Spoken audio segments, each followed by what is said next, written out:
Hello guys, back to another video. It's been so long since I posted a video, maybe 6 weeks. No, it's roughly around 8 weeks, I guess. Yeah, it's surprising I'm in the office outfit, but I didn't plan to do it here. I promised my friends that I would be posting a video today, but since I didn't do it yesterday night, and I have to keep that promise, I think it's better I do it in the break time. So here we are, and there's another change to the usual. Since a lot happened in this past few weeks, I think it's better for me to do it in my own mother tongue. Like, I wanna watch this video some other time in the future because I think this is an important phase compared to all other videos.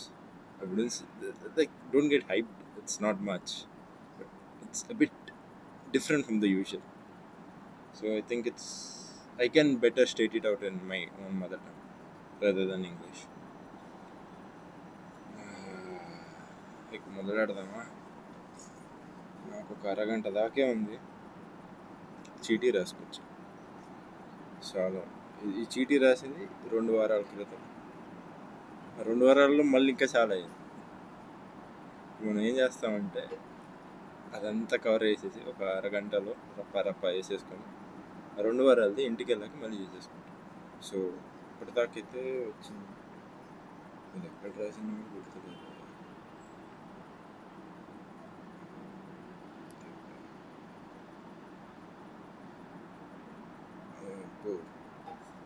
Okay okay week 19 to 24 members.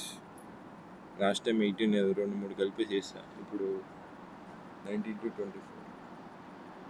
Okay okay starting with week 19. ఏం జరగలేదు. అంటే నా friend ఒకడు ప్రస్తుతానికి unemployed ఉన్నాడు కదా, like he's trying out he's options. ఎవరి దగ్గరకు పెడుతుంది అంటే అన్ని చోట్ల కుదిరినంత ట్రై చేస్తున్నాడు. I don't think that was fruitful. అంటే రిఫరల్తో పని అయిపోతుందని అజంప్షన్తో ఉన్నాం మేము ఇప్పటిదాకా. బికాస్ చాలా పెద్ద నెట్వర్క్ ఉంది ఇక్కడ.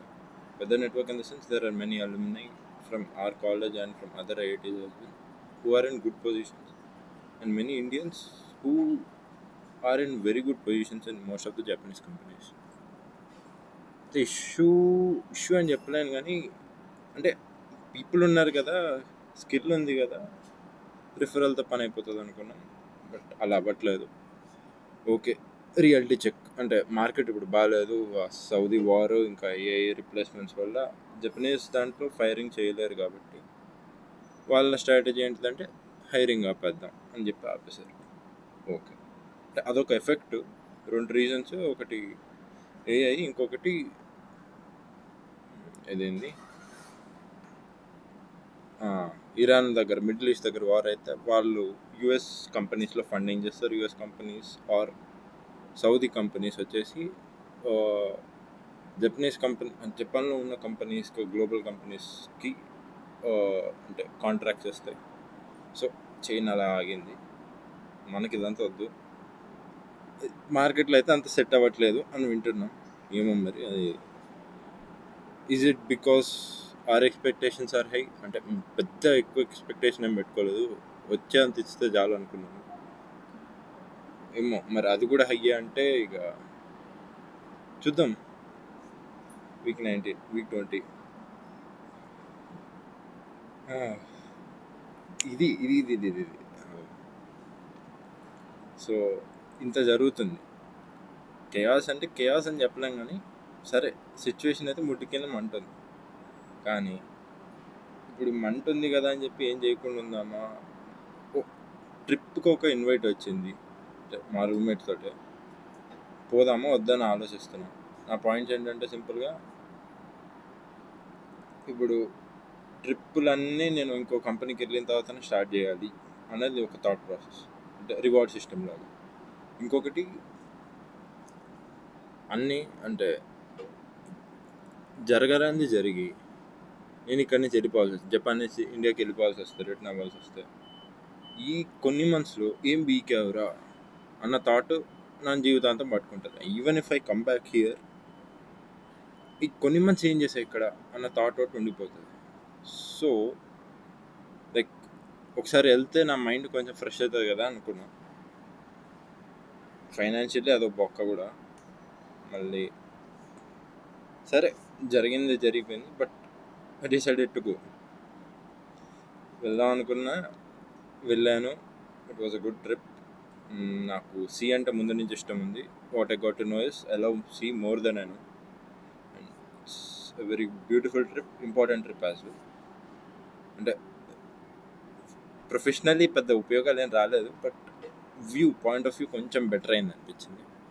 అంటే మా అన్నయ్య చాలా చెప్తాడు, అంటే థాట్ ప్రాసెస్ నాది చాలా షేప్ చేసింది మా అన్నయ్య, అక్క, ఫ్యామిలీ, ఫ్రెండ్స్ మెయిన్గా. అయితే ఈ పాయింట్ ఆఫ్ వ్యూ అనేది అంటే క్యారెక్టర్ అంటాము, పాయింట్ ఆఫ్ వ్యూ అన్నీ అదే, కానీ కొన్నిసార్లు డైవర్ట్ అయిపోతుంటాం ఈవెంట్స్ వల్ల. సో మా ఫ్రెండ్ ఒకడు, ఎందుకు మా అన్నయ్య గురించి చెప్తున్నానంటే, మా ఫ్రెండ్ ఒకడు కైండ్ మా అన్న లాంటి క్యారెక్టర్ ఒకటి పెట్టుకున్నాడు. అంటే పెట్టుకోవడం కాదు, వాడి క్యారెక్టర్ కొంచెం అలా ఉంది. చెప్పే పాయింట్స్ అంటే సర్లే ఎక్కువ రెజనేట్ అయ్యిండు. మా అన్నయ్య అజంప్షన్ వచ్చింది, కైండ్ రెజనేట్ అయింది. నాకు కొంచెం జ్ఞానోదయాలు అయినాయి, అంతవరకు గుర్తుపెట్టుకున్నా. ఓకే, నెక్స్ట్ ఒక్క నిమిషం.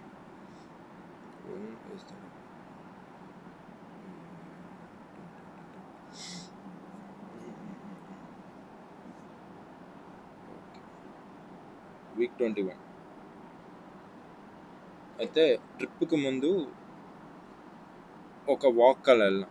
అంటే దగ్గరలో కసాయి రింకాయ్ పార్క్ అని ఒకటి ఉంటుంది. మా ఇంటి నుంచి 4 కిలోమీటర్స్ అలాగ ఉంటుంది. ఇప్పుడు వెళ్ళడానికి ఒక 1 అవర్, రావడానికి ఒక 1 అవర్, లైక్ వాకింగ్ వేసుకోండి. అయితే వెళ్ళొచ్చు రెగ్యులర్గా, కానీ జనరల్గా ఎప్పుడు బస్సులో వెళ్ళేసి రిటర్న్లో వాకింగ్ రావడం కానీ, లేదా వాకింగ్కి వెళ్ళేసి రిటర్న్లో బస్సులో రావడం కానీ అలా చేస్తాం. రాత్రి ఏం పూనుకుందేమో కానీ బయలుదేరాం. నేను మా ఫ్రెండ్ ఒకడు అన్ఎంప్లాయిడ్ అని చెప్పాను, ఇద్దరం కలిసి బయలుదేరాం. నాకు వాకింగ్ చాలా బాగా నచ్చింది. It is kind of a new reward system. ఇప్పుడు ఏదన్నా కావాలనుకుంటే అది చేశాక ఆ వాకింగ్కి వెళ్ళిపోదాం అన్నట్టు పెట్టుకుంటా, వారంలో ఆపుకొని. మోస్ట్లీ సండే రాత్రి అయితే పక్కా పోతా, ఫ్రైడే రాత్రి పోతానా పోనా అన్నది ఇంకా మూడు బట్టి అనుకోండి. మధ్యలో ఆ వాకింగ్ నచ్చిందని తెలిసినప్పటి నుంచి ట్రిప్ తర్వాత ఒక 4-5 రోజులు వరుస పెట్టిపోయినా. మరీ రోజు 2-3-4 గంటలు ఇట్లా దాన్ని దొబ్బెట్టడం ఇట్స్ నాట్ గుడ్ ఐడియా అని చెప్పి అది ఆపడం జరిగింది. ఓకే,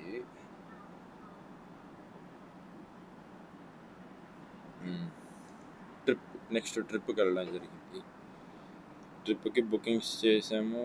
అది కొంచెం 1-2 వారాల ముందు బుకింగ్ చేస్తే దొరకడు కష్టమే, కానీ ఇట్లా అట్లా దొరికినాయి, కష్టంగా దొరికినాయి. అయితే ఇక్కడ సీన్ అయింది మళ్ళీ ఆఫీస్లో. అంటే నాకు ఒక ఎగ్జామ్ ఉంది, ఇది వీళ్ళ దిక్కుమల్ని ఒక ఎగ్జామ్ ఉంటుంది కదా, వీళ్ళదేదో లాంగ్వేజ్ ఎగ్జామ్, అది రాసేది ఉంది. అది ఆన్ May 30, April 30కి ఉంది. మేము ట్రిప్కి వెళ్ళిందేమో ఆ వెడ్నెస్డే హాలిడే ఉంది, ఏదో కారణం వల్ల నాకు గుర్తులేదు. 28th అని అనుకుంటాను నేను ట్రిప్కి బయలుదేరింది. ఇక అయితే 2 రోజులు, ఇది 29th and 30 నేను లీవ్. ఓకే 29th ట్రిప్కి బయలుదేరాం, 30 and 1st లీవ్ పెట్టడం జరిగింది. అయితే లీవ్ మా వాళ్ళు ఏం పోర్టల్ ఉండదు, మనది గొప్ప కంపెనీ ఏం కాదు, సర్లే ఇప్పుడు వీళ్ళని అనుకుని మనకి ఎందుకని పోర్టల్ ఉండదు. జస్ట్ ఏదన్నా చాట్ అప్లికేషన్లో ఇన్ఫామ్ చేస్తే మళ్ళా గూగుల్ ఫామ్ ఉంటుంది, గూగుల్ ఫామ్లో చెప్పాలి, అంటే పెట్టాలి ఈరోజు సిక్ లీవ్ టైప్ అని. అయితే నేను రాత్రి ఏం పెట్టాను, 29th రాత్రి నాకు ఇప్పుడు ఒంట్లో బాగాలేదు, రేపు పొద్దున్న వస్తానో లేదో నాకు తెలీదు, ఎందుకైనా మంచిదని ఇప్పుడు ఇన్ఫార్మ్ చేస్తున్నా, పొద్దున్న లేవకుండా చెప్పకపోతే ఇబ్బంది పడతారు టైప్ ఆ టైప్లో పెట్టాను. ఓకే, 30 రోజుకి లీవ్ దొరికింది. అయితే ట్రిప్కి బయలుదేరినప్పటి నుంచి ఫోన్ ఇక నేను ముట్టుకొని కూడా ముట్టుకోలేదు, అంటే పాకెట్లో ఉంది కానీ నేను దాన్ని పట్టించుకోలేదు. ఏం జరిగిందో నాకు జీరో సెన్స్ ఉంది. వాళ్ళు మెసేజ్లు పంపారు, ఏది ఆన్ ఫస్ట్ రోజు నేను ఇన్ఫార్మ్ చేయలేదు లీవ్ పెడుతున్నా అని చెప్పి. అంటే అండర్స్టూడ్ అని అనుకోవచ్చు, కానీ పద్ధతి కాదు. బట్ ఫ్రెష్ కదా, ఫ్రెషర్ చేసే మిస్టేక్, అందులో ఇది ఒక మిస్టేక్ జరిగింది. అది కూడా పీక్ టైంలో జరిగింది. పీక్ టైం అనకంటే ఎగ్జామ్ ముందు జరిగింది. మిస్టేక్ ఏమైంది, ఇప్పుడు ఆ ఫస్ట్ రోజు లీవ్ పెట్టాల్సింది అవ్వలేదు. నేను అది దాని తర్వాత రోజు, సెకండ్ రోజు రాత్రి ఫోన్ ఓపెన్ చేసి చూస్తే మెసేజ్లు ఉన్నాయి, నువ్వు వస్తున్నావా రావట్లేదా, ఏంది ఇది, మెసేజ్ పెట్టకుండా ఇలా చేస్తావా అని చెప్పి కొంచెం వేసుకున్నారు. అప్పుడు మెసేజ్ పడేసాము, నా ఫోన్ పనిచేయట్లేదు, సో డన్ అంతే. ఇప్పుడు ఎన్వైర్న్మెంట్ అక్కడ బ్యాడ్ సెట్ అయింది. బ్యాడ్ సెట్ అవ్వడం అంటే వైబ్ అక్కడ మ్యాచ్ అవ్వట్లేదు. ఎగ్జామ్ అంటే ఇంకొక రీజను, ట్రిప్కి ఎగ్జామ్ నేను 30th రాస్తే పొరపాటున ఫెయిల్ అయ్యి, పొరపాటున వాళ్ళకి దెంగి అన్నారు అనుకోండి, అప్పుడు నాకు అది ఏమవుద్ది, 6th month ఇంకా ఫినిష్ అయి ఉండదు 30th. అప్పుడు నాకు కొన్ని బెనిఫిట్స్ వచ్చాయి, ఎంప్లాయ్మెంట్ ఇన్సూరెన్స్ కానీ, లేదా అదేంటి పర్మనెంట్ ఎంప్లాయ్ లేదు కాదు కాబట్టి కిక్అవుట్ ఈజీగా చేయడం కానీ ఇవన్నీ జరుగుతాయని చెప్పి సిక్ లీవ్ తీసుకోవడం జరిగింది. ఇంకో స్ట్రాటజీ అనుకోండి. తర్వాత ఇంకా 6 months అయిపోయింది, సో ధైర్యంగా వెళ్ళాను, ఎగ్జామ్ రాశాను, అదృష్టం కొద్దీ పాస్ అయ్యాను. అంటే పాస్ అవ్వడం అంటే సోది, మళ్ళీ అది ఇంకో సోది ఎక్కువ. సెక్షన్లు ఉంటాయి, ప్రతి సెక్షన్లో ఇన్ని మార్క్స్ రావాలి, ఓవరాల్గా ఇన్ని రావాలి, ఓవరాల్ పాస్ అయ్యా, ఒక సెక్షన్లో పోగొట్టా. ప్రెసిడెంట్కి ఏం బాగుందో ఏమైందో ఏమో కానీ ఓకే పర్లేదు, మావాడు బాగానే కష్టపడ్డాడు కదా, ఈ ఒక్కసారికి వదిలేద్దాం, నువ్వు పాస్ అయిపోయావరా బాబాయ్ అని చెప్పి చెప్పడం జరిగింది. ఇప్పుడు నేను వచ్చిన కొత్తలో ఒక 3 months ఒక దిక్కుమాలిన బుక్ చదివించారు, ట్రైనింగ్ అన్న పేరు మీద. అదే ట్రైనింగ్ మళ్ళీ స్టార్ట్ షురు దరిద్రం. అసలు పోతే పోయింది, నాకు టైం దొరికింది, ఇక పైన నేను ఇక కంపెనీలకు అప్లై చేసుకుంటా, ఈ ప్లేస్ నుంచి ఎట్లైనా బయటపడాలి అన్నది థాట్ ప్రాసెస్. ఇప్పటిదాకా మా ఆవిడ ఒక అన్ఎంప్లాయిడ్ అయ్యాడు కదా, లైక్ నా ప్లాన్ ఏంటిదంటే ఇనీషియల్లీ ఫస్ట్ 2 monthsలో నేను చెక్కేద్దాం అనుకున్నాను, అప్స్కిల్లింగ్ చేయాలి, చెక్కేద్దాం, ఏం కాదు చూసుకుందాం అనుకున్నాను. తర్వాత అప్స్కిల్లింగ్ కొంచెం స్లో అయింది, అన్నీ తెలిసిన కథలే. ఇంకోటి మా వాడిది మధ్యలో సీన్ అయింది, ఇది ఏదో తేడాగా ఉందని అర్థమైంది. కొంచెం నేను కూడా ఈ గ్యాప్లో అప్లై చేసి ఉండొచ్చు, రిఫ్లో దొరికితేనే అప్లై చేద్దామని ఒక దిక్కుమాలిన థాట్ ప్రాసెస్తో నేను వదిలే కాబట్టి అది జరగలేదు. అయితే మా వాడిది పోయి 2 నెలలు అయింది. ఇప్పుడు వాడికి స్కిల్, వాడి రెజ్యూమే అంతా సాలిడ్ ఉంటుంది. అంటే స్టార్టప్ పెట్టాడు, అది మొత్తం బూట్ స్టాప్ వాడే చేశాడు, ఫండింగ్ వచ్చింది, చాలా జరిగింది. ఇదంతా అనవసరం, పక్క మన టాపిక్ కాదు. సో వాడు ఇక్కడికి వచ్చి పడ్డాడు, వాడికి ఇక్కడ పాసిబిలిటీ బాగానే ఉంటుంది అనుకున్నాను. అంటే స్కిల్ ఉంది కదా, వాడు ఒక్కసారి ఒక కంపెనీలోకి వెళ్తే హీల్ బిల్డ్ ఈజ్ నెట్వర్క్ పట్టుకొని మనకేం కావాలనే క్లారిటీ మనకు వస్తుంది. ప్లస్ రిఫరల్స్ ఏమైనా ఉన్నా కానీ అసలు ఎలా అప్లై చేయాలి, ఎక్కడ అప్లై చేయాలి, ఏం చేయాలి మొత్తం క్లారిటీ వస్తుంది అని థాట్ ప్రాసెస్లో ఉండే. అయితే అవుతుంది అనగా అవ్వలేదు. సో మనోడి సిచ్యువేషనే అటు ఇటు అయింది బాగా. ఇప్పుడు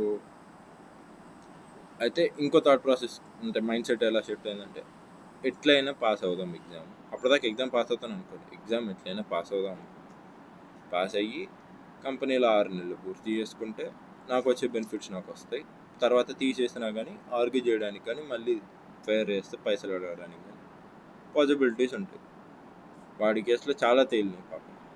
అంటే 4 monthsలో పోయాడు కాబట్టి వాడికి ఎంప్లాయ్మెంట్ ఇన్సూరెన్స్ బెనిఫిట్స్ రావు. ప్లస్ వాడు పైసలు అడిగితే వీళ్ళు ఇవ్వాల్సిన అవసరము లేదు, ప్రొబేషన్ పీరియడ్లో తీసేశారు కాబట్టి. ఓకే, ఇది గతం గత ప్రొసీడ్ అవ్వాలి.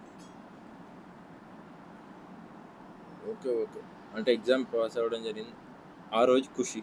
అంటే ఇకపై వచ్చే వారం నుంచి నా పని నేను చేసుకోవచ్చు ఆఫీస్లో అన్న థాట్ ప్రాసెస్లో ఖుషి. ఓకే, అనగా ట్రైనింగ్ బాంబు పేల్చారు, మళ్ళీ చేయమన్నారు. ఓకే, చేసాము. దీనికి ఆఫీస్ టైం పోతే పోయింది, ఇంటికి వెళ్ళానా చేసుకోవచ్చు ప్రశాంతంగా అనుకున్నాను. 1 నెల గడిచింది. నేను ఈ గ్యాప్లో అప్లై చేయాలి, అప్ స్కిల్లింగ్ చేయాలిగా. చేశాక ప్రాసెస్ చాలా స్లోగా తీశాను. సో అప్లై చేయలేదు. మనోడి సిచ్యువేషన్ ఏమైనా బెటర్ అవుతుందా, పీపుల్ని కలవడం కానీ అడగడం కానీ, అటు ఇటు గెలికాము.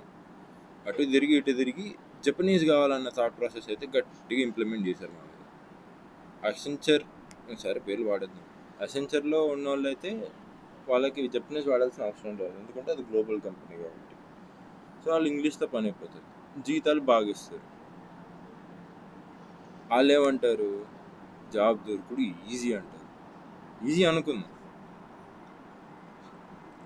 ఇప్పుడు వాళ్ళు జపనీస్ కూడా వాడాల్సిన అవసరం లేదు, ఎందుకంటే 10 సంవత్సరాలు 20 సంవత్సరాలు ఉన్న వాళ్ళు కూడా జపనీస్ నేర్చుకోకుండా బాగానే దర్జాగా తిరుగుతున్నారు. మేము అసలు అక్కడ స్టార్ట్ అయినాయి, అలా పడిపోతున్నాయి. ఎందుకంటే అసెంచర్లో వాళ్ళని పట్టుకొని ట్రై చేస్తేనేమో ఎందుకో ఎక్స్పీరియన్స్ వల్ల మా వాడికి పోతుంది. ఎక్స్పీరియన్స్ వల్లే పోతుందా అసలు ఏమవుతుందో అన్న క్లారిటీ లేదు నాకు కూడా. ఎక్స్పీరియన్స్ వల్ల పోతుంది అన్న క్లారిటీ అయితే వచ్చింది. తర్వాత ఏం తెలిసింది, ఇంకెక్కడన్నా ఏం చేయాలన్నా జపనీస్.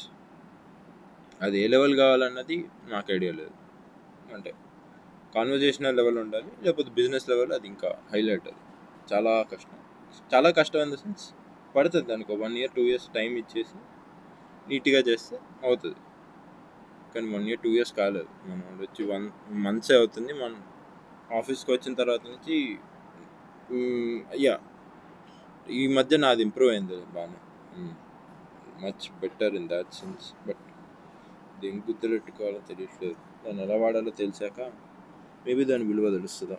సార్ బూతులు ఉంటాయి, బూతులు యాక్చువల్ వాడదాం అన్న థాట్ ప్రాసెస్లోనే తెలుగులో మాట్లాడడం మొదలుపెట్టాను. బూతులు వాడాలనిపించింది. వీక్ 21 ట్రిప్, దాని తర్వాత సీన్ ఇది. వీక్ 22లో ఎగ్జామ్ అయింది, ఎగ్జామ్లో ఇదంతా సీన్ అయింది. అంటే వీక్ 23 నుంచి ట్రైనింగ్ మళ్ళీ స్టార్ట్ అయింది.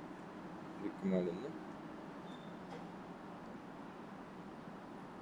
ఓకే ఒక్క సెకండ్.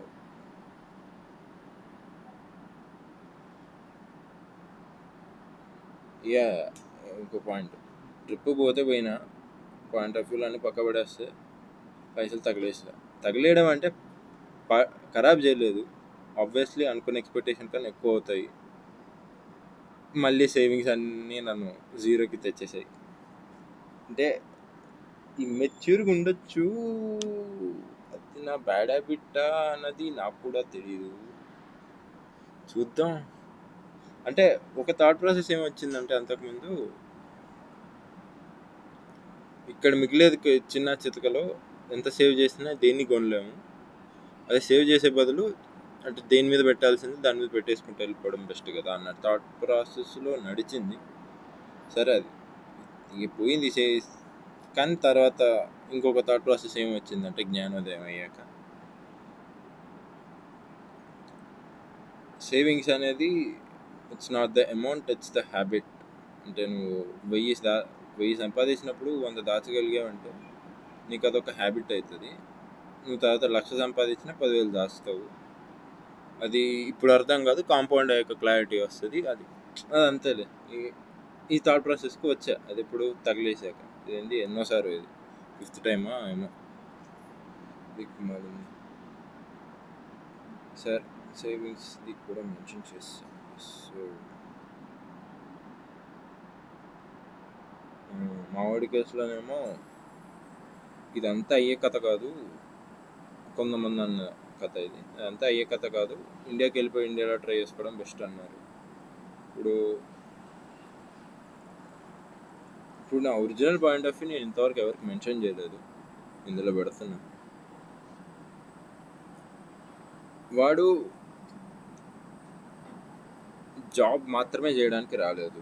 అంటే ఇక్కడికి వచ్చాక చూశాక అంటే నేను జాబ్ చేసుకొని ఒక స్విచ్ కొట్టేసి పెద్ద కంపెనీ నుంచి మళ్ళీ ఇండియా బ్రాంచ్కి వెళ్ళిపోదాం అన్న థాట్ ప్రాసెస్లో ఉండే.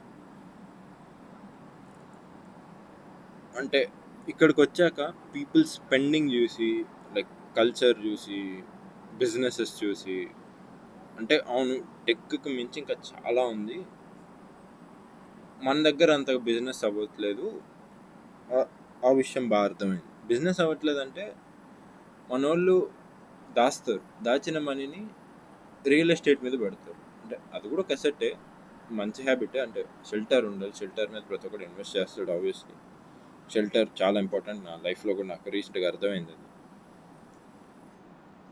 బట్ నువ్వు అదర్ అసెట్స్ మీద ఇన్వెస్ట్ చేయడం, లైక్ బిజినెస్ ఓన్ చేసుకోవడం కానీ, లేకపోతే అంటే చిన్నపాటి రిస్కులు కొన్ని ఉంటాయి ఎంతో కొంత, ఇవేవి మన వాళ్ళు చేయరు ఎక్కువ. ఎక్స్పెండిచర్ కూడా లైక్ క్వాలిటీకి ఇంపార్టెన్స్ ఇచ్చేసి నేను ఇది రోజు వాడే వస్తువు జీవితాంతం, ఇది గట్టిది కొంట కొనేది అనేది ఉండదు. తక్కువ ఇది పోతే మళ్ళీ ఇంకోటి కొనుక్కుంటా, రెండు తక్కువ. అంటే ఇదేంటిది ఎవరో చెప్పారు, ఎక్కడో చదివాను. Cheap quality is expensive, good quality is not expensive. But we confuse with cheap quality being inexpensive and good quality being expensive. ఎందుకంటే చీప్ క్వాలిటీని ఒకసారి కొంటే అది ఎప్పుడు పోతుందో నీకు తెలియదు. ఒకటి నమ్మకం ఉండదు, పోతుంది. నువ్వు ఎన్నిసార్లు కొనాల్సి వస్తుందో నీకు క్లారిటీ ఉండదు. మళ్ళీ కొనే దాంట్లో గుడ్ క్వాలిటీ ఒక్కసారి కొన్నదానికన్నా ఎక్కువ అవుతుంది ఖచ్చితంగా. అది మనం జనరల్గా గమనించాం. అది ఇంపార్టెంటా అంటే అది ఇంపార్టెంటే. ఇప్పుడు అది ఎందుకు వచ్చిందంటే ఇక్కడ పీపుల్ వాల్యూకి, అంటే గుడ్ క్వాలిటీకి చాలా వాల్యూ ఇస్తారు. ఒక్క ప్రోడక్ట్, ఎనీ ప్రోడక్ట్, దానికి బెస్ట్ క్వాలిటీ తేయగలిగే ఉంటుంది. మార్కెట్లో అంతా 100 నడుస్తుంటే నువ్వు 200, 300 పెట్టినా కానీ క్వాలిటీకి వాల్యూ ఇచ్చుకొని వస్తారు. అది వీళ్ళ ఎక్స్పెండిచర్, వీళ్ళ హ్యాబిట్, వీళ్ళ కల్చర్, మనకి ఎందుకు కానీ. అంటే ఇక్కడ ఏదైనా చేస్తే maybe we can scale it globally అన్న థాట్ ప్రాసెస్ వచ్చింది. నేను చేసేస్తానని కాదు, థాట్ ప్రాసెస్. అంటే వీడికి ఏదో చేయాలని గట్టిగా ఉంది. సో ఇలాంటి అంటే he has a good clarity. అంటే వాడి మాటలు విన్నాక, మాటలు మాత్రమే కాదు, లైక్ వాడి ఎక్స్పీరియన్స్ అంతా అర్థమయ్యాక, I understood that this guy has something that I have to learn. నాకు మోస్ట్లీ చాలామంది తగిలారు. చాలా వరకు నేను అన్ని మా ఫ్రెండ్స్, ఫ్యామిలీ, వీళ్ళ దగ్గర నుంచి నేర్చుకుంది. ఒక్కొక్కరి దగ్గర నుంచి ఒక్కొక్కటి స్కిల్ అయిపోయాడు. And this guy has that skill. ఏమో దరిద్రం కొద్దీ లైఫ్ ఒకసారి తన్నింది. విన్నింగ్ ఆపర్చునిటీ ఉండదో లేదో తెలియదు, కానీ ఒక్కసారి ఆపర్చునిటీ అయితే, అంటే ఫైటింగ్ ఛాన్స్ అయితే ఇవ్వాలి అన్న థాట్ ప్రాసెస్లో నేను. సో అందుకు I would like to support this guy. వీడిని ఇండియా పొమ్మనాలని పెట్టలే. ఇందులో నా సెల్ఫిష్నెస్ చెప్పా ఇప్పుడే. అంటే వీడు ఎవరు చేస్తాడు, వీడితో పాటు దూరిపోవచ్చు అని. అంటే సమ్వాట్ అదే. నేర్చుకోవాల్సింది చాలా ఉంది. ఇంటి నుంచి దూరంగా వచ్చాను, హోమ్సిక్ పీక్లో ఉంది. బట్ వర్త్ ఏంటిది అంటే ఇక్కడి నుంచి ఏదైనా నేర్చుకొని పోవడం వర్త్ ఇట్. సో అది పీపుల్ నుంచి అయినా, పనుల నుంచి అయినా, డిఫికల్టీస్ నుంచి అయినా, ఎక్కడి నుంచి అయినా చాలా నేర్చుకున్నాను. ఇవన్నీ లేఅవుట్ చేయలేము, మనకు టైం లేదు. మీకు బోర్ కూడా పడుతుంది. ఫ్రాంక్గా అంటే మిమ్మల్ని ఎవరు డిస్రెస్పెక్ట్ చేయాలని కాదు, మోస్ట్లీ మీ అందరూ ఇంతవరకు కూడా చూసి ఉంటుంది తప్ప. ఈ వీడియోలు నా కోసమే చేసుకుంటున్నా. Don't want to disrespect anyone. నా కోసం in the sense, even if I open this video in the future, like few years from now, I have mentioned this point and I'm mentioning it again. If I open this video in few years from now, I would be happy seeing it. Like I would be able to remember the entire journey. That's why I'm uploading the videos. I can keep these videos private, but I think it's better to keep them public. And have that accountability that. అందుకని చెప్పి కదా దాన్ని అలా వదిలేసాను. Okay okay, week 25 అయిందా? ఇప్పుడు ఆఫీస్లో training start అయింది, నాకు టైం దొరికింది, నేను పోర్ట్ఫోలియో ఇదంతా బిల్డ్ చేయాలని కూర్చున్నాను. పెద్దగా చేసింది ఏం లేదు, కాకపోతే లీడ్ కోడ్ మొదలు పెట్టాను. లీడ్ కోడ్ ఎందుకు చేస్తున్నారు అయ్యా ఈ ఇయర్ అలా అంటే, లీడ్ కోడ్ అంటే as far as I know ఏ పెద్ద కంపెనీలో అయినా అంటే ఏ ఎండ్ ఆఫ్ ద డే ఇప్పుడు అక్కడికి టార్గెట్ చేసినప్పుడు ఎండ్ ఆఫ్ ద డే ఏదో పాయింట్లో వెళ్ళినా కానీ స్కిల్ ఉండాలి కదా ప్రాబ్లమ్ సాల్వింగ్. ఇప్పుడు ట్రై చేయాలనుకున్నా కానీ ఇది వస్తుంది ఎప్పుడప్పుడు అని చెప్పి మళ్ళీ డిఎస్ఏ అంటే డిఎస్ఏ కాదు సారీ, ప్రాబ్లమ్ సాల్వింగ్స్ ఎలా అంటే ఎక్సర్సైజ్ లాంటిది. అది ఉంటుంది, చేస్తే అదొక ఆనందం. అంటే దీని వెనకాల పడకూడదు, ఈ డోపమైన్ హిట్ వెనకాల పడకూడదు. బట్ ఏం చేయాలో తెలియనప్పుడు అదన్నా చేస్తే చాలు అన్న ఒక థాటు అది మళ్ళీ దాని వైపు తీసుకెళ్తుంది. దాని నుంచి పడాలి, బట్ అప్పుడప్పుడు చేయడం కూడా మంచిదే.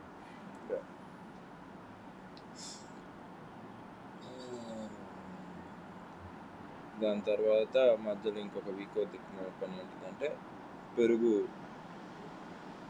పెరుగు చేయొచ్చు అన్న క్లారిటీ. పెరుగు నేను వచ్చిన కొత్తలో ట్రై చేశాను, పాలు తీసుకున్నా, పెరుగు చేశాను, అవ్వలేదు. ఈసారి మళ్ళీ ఒకసారి చేశాను, అయ్యింది. నాకు అర్థమైంది ఏంటంటే దానికి ఇండియాలో ఏంటంటే గిన్నెలో తీస్తూ వేడి చేయి, పెరిగి వదిలి అవుతుంది. ఇక్కడ గిన్నె తీసుకో, వేడి చేయి, గిన్నె పెట్టు, ఆ గిన్నెలో వేడి అంటే పాలను పెట్టు, పాలలో పెరిగేసి పెరుగు చేయాలి. ఎందుకంటే ఇక్కడ యావరేజ్ టెంపరేచర్స్ 20 కిందే ఉంటాయి. మన దగ్గర అంటే ఈ మధ్య 30 ఏవో నడుస్తున్నాయి, 30కి తగ్గట్లేదు. ఇంకా వామ్ క్లైమేట్స్లో ఈజీగా అయిపోతుంది ఆబ్వియస్లీ.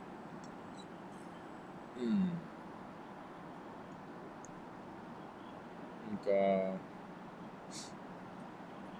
ఎక్సర్సైజ్ బాగానే నడుస్తుంది,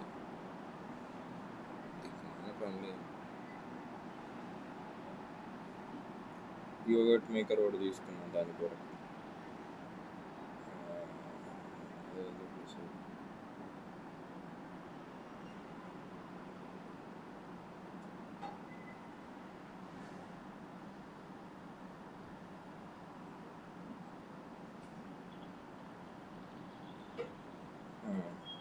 ఈ నెక్స్ట్ ప్రాజెక్టులకి వేస్తారన్న ఒక ఆశ ఉండేది కంపెనీలో.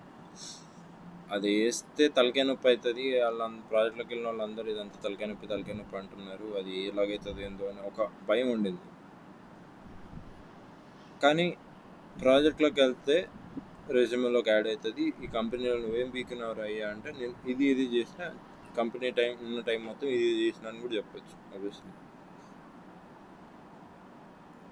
బట్ సర్లే, ఆఫ్టర్ సమ్ ఈవెంట్స్ మళ్ళీ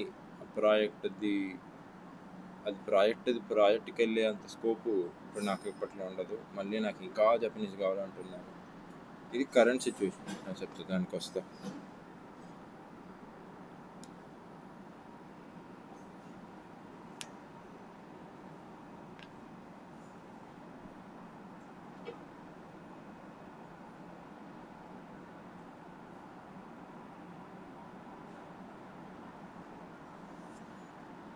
ఇంకా పెద్ద ఇంపార్టెంట్ ఏం లేదు. ఇది వీక్ 26 పెరుగు చేయడం అనేది. దీని తరువాయి ఇంకా చాలా వీక్లు ఉన్నాయి. వీక్ 27, 28, 29 ఉన్నట్టు. 28 అనుకుంటా. సో ఈ గ్యాప్లో ఏమైందంటే ఈ మంత్ అంతా బాగానే నడుస్తుంది కదా, ట్రైనింగ్ అయిపోయాక ప్రాజెక్ట్లో కనబడతాను. ఏదో టైం ఉంది, ఇంకొక 1 month కూడా ఉంది, ఈ గ్యాప్లో నేను ఇంకో కంపెనీ చూసుకోవచ్చు అన్న అజంప్షన్. ఈ గ్యాప్లో మనోళ్ళు పేల్చుడు ఏం లేదంటే నువ్వు ట్రైనింగ్లో చదవలేకపోతున్నావు అన్నారు. చదవలేకపోవడం ఇన్ ద సెన్స్ వాళ్ళు ఒక N2+ లెవెల్ ఉండే జపనీస్ పట్టుకొని వచ్చి ప్రతి చాప్టర్ ఉంటుంది అది చదవమంటారు. జనరల్గా ఇంతకుముందు ఏం చేస్తుంది సోదేది, బట్ చెప్తా. ఒక బుక్ ఉంటుంది N2 లెవెల్ ఆర్ అబోవ్ ఉంటుంది దాంట్లో text. Japanese N2 level or above text ఉంటుంది. రోజు 1 or 2 చాప్టర్స్ అనుకుంటారు.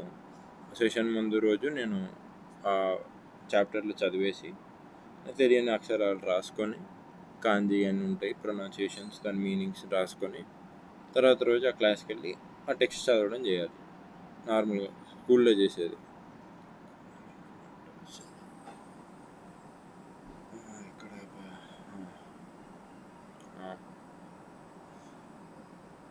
ఆ టెక్స్ట్ చదవాలి. ఇప్పుడు ఆ టెక్స్ట్ ఇంతకాలం చదువుతున్నప్పుడు ప్రొనౌన్సియేషన్స్ రిఫర్ చేసుకుంటే, అంటే రాసుకున్న ప్రొనౌన్సియేషన్స్ రిఫర్ చేసుకోవడానికి అలౌ చేసేటోడు. అంతకుముందు ట్యాబ్లో రాసుకునేటోని, ట్యాబ్లో వద్దు పేపర్ మీదనే రాసుకొని రావాలన్నారు.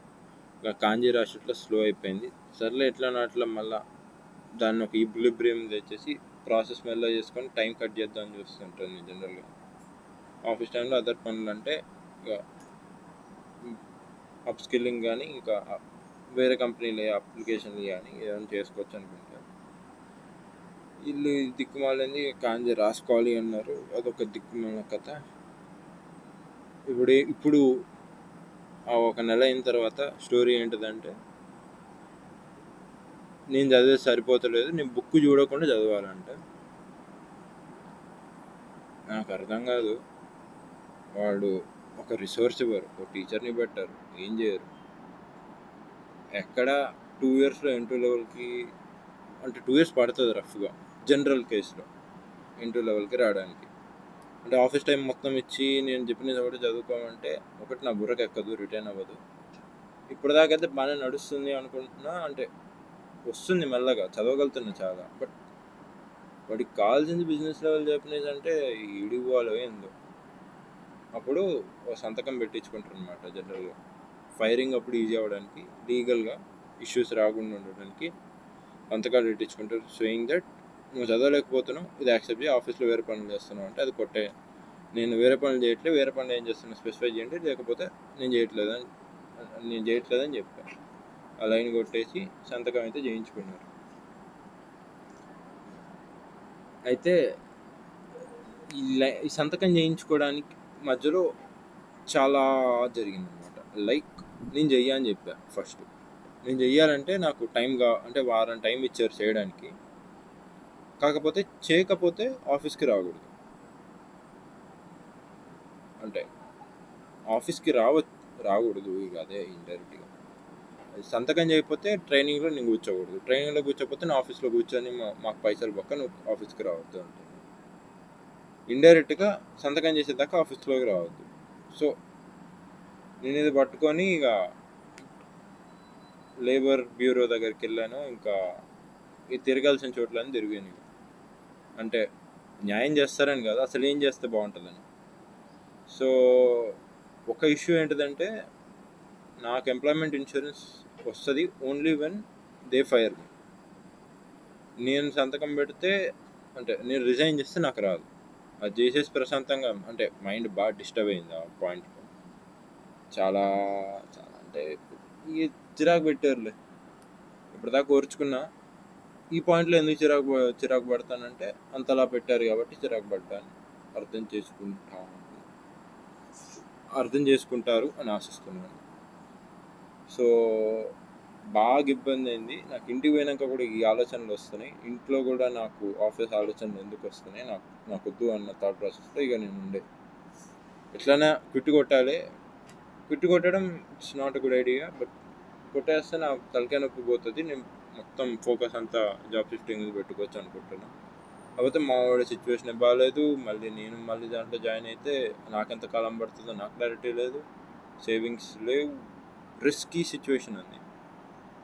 సో నిమ్మల పడదాం, డిసిషన్ తొందరగా తీసుకోకూడదు అని చెప్పి ఆగి మళ్ళీ ఆఫీస్కి వచ్చి సంతకం అయితే పెట్టేసి, సంతకం పెడదాం వాళ్ళు ఏం చేస్తారు మహా అంటే, ఒకవేళ ఫైర్ చేసేటప్పుడు మళ్ళీ ఎలాగో పర్మనెంట్ ఎంప్లాయీ కాబట్టి ఇప్పుడు మనీ అడగడం కానీ ఎంప్లాయ్మెంట్ బెనిఫిట్స్ కానీ వస్తాయి, సంతకం అయితే పెట్టేద్దాం, ఆఫీస్లో ఉంటూ వేరే కంపెనీస్కి అప్లై చేసేసుకొని చెక్కేద్దాం, పని అయిపోతుంది అనుకున్నాం. ఇప్పుడు ప్రస్తుత ప్లాన్ అది. ఇవి 2 వారాలు గడిచాయి. ఈ గ్యాప్లో MBAకి అప్లై చేయలేదా అంటే ఈ మధ్య మారిన థాట్ ప్రాసెస్ ఏంటంటే రిపువా రెఫరల్తోనే అప్లై చేయడం అనేది ఇట్స్ నో యూస్. మావాడు కేసు చూస్తున్నా, referral is making no much difference. అంటే ఇస్ ఇట్ స్కిల్ అంటే తెలియదు. ఇస్ ఇట్ ఓన్లీ స్కిల్ అంటే స్కిల్ ఇష్యూ వల్ల కాదేమో, ఎక్స్పీరియన్స్ ఇష్యూనేమో, లాంగ్వేజ్ ఇష్యూనేమో, ఇవన్నీ వచ్చాయి. ఇప్పుడు నా దగ్గర 6 months ఎక్స్పీరియన్స్ ఉంది. ఇది జనరల్గా అయితే జపాన్లో అయితే పట్టించుకోరు మన వాళ్ళు. 1 to 3 years అంటే 3 years చూస్తారు. నెక్స్ట్ రోజు 3 years లేదు అన్న టైప్గా అనుకుంటారు. మన వాళ్ళు పక్క పెడితే మారుతున్న కాలాలు చాలా ఉంటాయి. జపనీస్ చాలా బెటర్ అయింది యాక్చువల్గా. అంటే ఇప్పుడు ఎవడేం మాట్లాడినా కానీ నాకు అర్థమైపోతుంది, నాకు ఇష్యూ లేదు. అంటే అర్థమవడం అంటే కాంటెక్స్ట్ క్లారిటీ ఉంటుంది. ఇంతకుముందు కాంటెక్స్ట్ రఫ్గా అర్థమయ్యేది, రఫ్గా. ఇప్పుడు కాంటెక్స్ట్ క్లారిటీ ఉంటుంది. గ్రామర్ పాయింట్స్, ఆ నేటివ్ స్లాంగ్ మాట్లాడడం దేవునిరు కదా. నాకు ఒక ఫ్రెండ్ దొరికి నేను ప్రాక్టీస్ చేస్తే కానీ అవ్వదు, మాట్లాడడం అవ్వదు, బట్ అర్థమవుతుంది. కాబట్టి ఇంటర్వ్యూస్లో నాకు హెల్ప్ అవుతుంది అన్న థాట్ ప్రాసెస్ ఉంది. జపనీస్ ఉంది ఒక్కటి, అప్ స్కిల్లింగ్ కావాల్సింది మార్కెట్లో ఉన్నాయి, నేర్చేసుకుంటే 1 month 2 months యాజ్ యూజువల్ నేర్చేసుకుంటే అయిపోతుంది. ఇక్కడైనా అప్లై చేయాలి, బుద్ధి తెచ్చుకొని చేయాలి. అప్లై చేద్దాం, కంపెనీలో జాయిన్ అయితే రిఫరల్ వచ్చి మళ్ళీ ఇంకో చోటికి వెళ్ళేది ఉంటే వెళ్ళిపోదాం, అంతకైతే ప్రాబ్లం ఏం లేదు. అది కూడా ఒక ఈజీ సొల్యూషనే కదా, ఎప్పుడు ఒకటే పట్టుకోలేం కదా. అది మీకు ఆబ్వియస్ అనిపించచ్చు, నాకు ఈ మధ్య జరిగింది. సరే ఇక్కడ అన్న చేస్తా. సో నేను యాక్చువల్గా కొంతవరకు కవర్ అవుతుంది, 26 వరకు చేద్దాం అనుకున్నాను, ఇప్పటిదాకా ఏంది. సో ఈ వారం అంతా ఏమైందంటే చిల్ కాదు, చిల్ అంటే ట్రైనింగ్ నుంచి లాగేసి మళ్ళీ జపనీస్ చదువుకోకుండా ఎలా వదిలేస్తారు, ఇక అలాగా వదిలేసి జపనీస్ చదువుకొని మళ్ళీ టైప్ చెప్తారు. ఇప్పుడు ఆఫీస్లోకి వచ్చేసి కూర్చొని నా పని నేను చేసుకొని జపనీస్ చదువుకోవడం అంటే వచ్చే నెల జిఎల్పిటి ఉంటుందన్నమాట. అది ఇంట్లో రావడం అదృష్టం కొద్ది అది పాస్ అయినా అనుకో, అది యాక్చువల్గా మిరాకిల్. ఎందుకంటే అది అయ్యే ఛాన్స్ చాలా తక్కువ. అంటే 6 నెలల్లో నా మొట్ట నేను వచ్చి ఏం చేసి నేర్చుకోవడం అంటే జపనీస్ కష్టాలే. చూడాలి, వచ్చిన స్కిల్ అయితే ఇప్పటిదాకా బాగానే ఉంది, బట్ తెలియదు.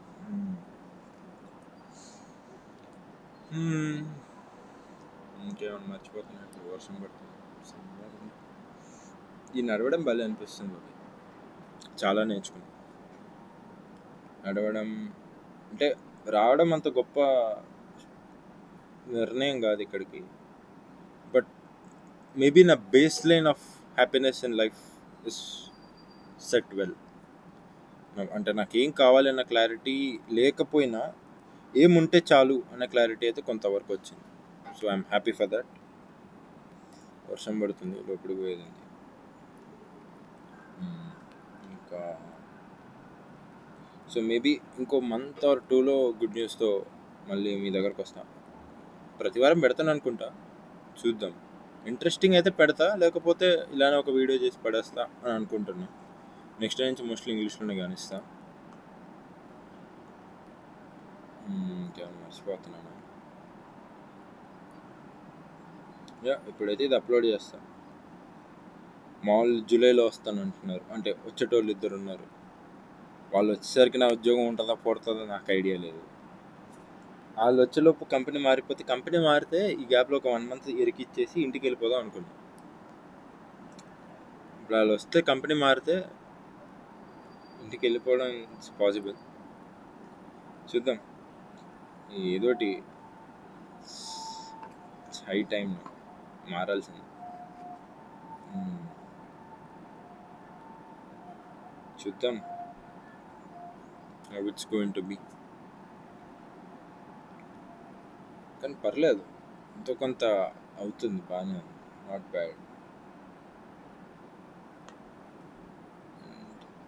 ఐ బిలీవ్ మా వాడి సిచ్యువేషన్ ఏమవుతుందో నాకు అంత క్లారిటీ లేదు.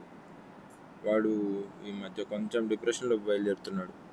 వాడు వైబ్ ఎట్లైనా సెట్ చేసుకొని ద సోర్స్ ఆఫ్ పాజిటివిటీ నేను అవ్వాలి అని ఫిక్స్ అయ్యాను. సో నా సిచ్యువేషన్ ఎంత దరిద్రంగా ఉన్నా, ముడ్డు కింద మంటున్నా, ముడ్లో రాడ్ ఉన్నా, ఐ డోంట్ కేర్. నా ముఖం మీద అయితే నవ్వు తగ్గదు. మహా అంటే ఏమైతే ఇంటికి పోతే ఇంటికి పోయి కూర్చొని తింటా, నాకేం సమస్య లేదు. వీడు తెగిస్తున్నాడు రా అన్న మీకు థాట్ రావచ్చు, ఏమో రిప్పుని అవుతున్నానేమో.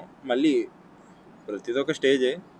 ఈ థాట్లో ఇంకో జ్ఞానోదయం అయితే ఏమవుతుందో అవ్వేది అవుతుంది. బట్ ఇప్పుడైతే నాకు కావాల్సింది మెంటల్ పీస్. అయితే నేను వదులుకోను, ఎవడు ఎట్లనే చేయని, ఎట్లనే బతికేస్తా అన్న క్లారిటీ ఉంది. గ్రోత్ని మాత్రం కాంప్రమైజ్ చేయకూడదు. నేను నెక్స్ట్ కంపెనీ ఖచ్చితంగా కొట్టాలి. నాకు జపనీస్ వచ్చు అనుకుంటే వచ్చు, రాదు అనుకుంటే రాదు, ఏదైనా కానీ I should make that move. Next plans initiate చేయాలి. చాలా పనులు ఆగిపోయి ఉన్నాయి just because I'm not getting enough income. Time దొరకట్లేదు, భయాలు. ఆఫీస్లో ఏదో కోడింగ్ చేపించేది ఉన్నా, అంటే యాక్చువల్ పని ఉన్నా ఎక్స్పీరియన్స్ వచ్చేది. ఇప్పుడు ఆఫీస్ టైం అనేది ఒక ఎక్స్పీరియన్స్ టైం అని కూడా అయ్యేది. ఇప్పుడు దిక్కుమాల వాళ్ళు ఇళ్ళకే దిక్కులేదు, మనకేం చూపిస్తారులే. కానీ సరే, ఉన్నదంతా కక్కేసా. ప్రైవేట్ చేసి పడేస్తే బాగుండని నా ఫీలింగ్. చూద్దాం. ఒక పని చేయండి, మీరు వీడియో చూసినాక నా దగ్గరకు వచ్చి ఏం వాక్కండి. ఇట్స్ బెటర్, ఆక్వర్డ్గా ఉంటుంది. ఓకే మరి, సెలవు. మళ్ళా కలుద్దాం.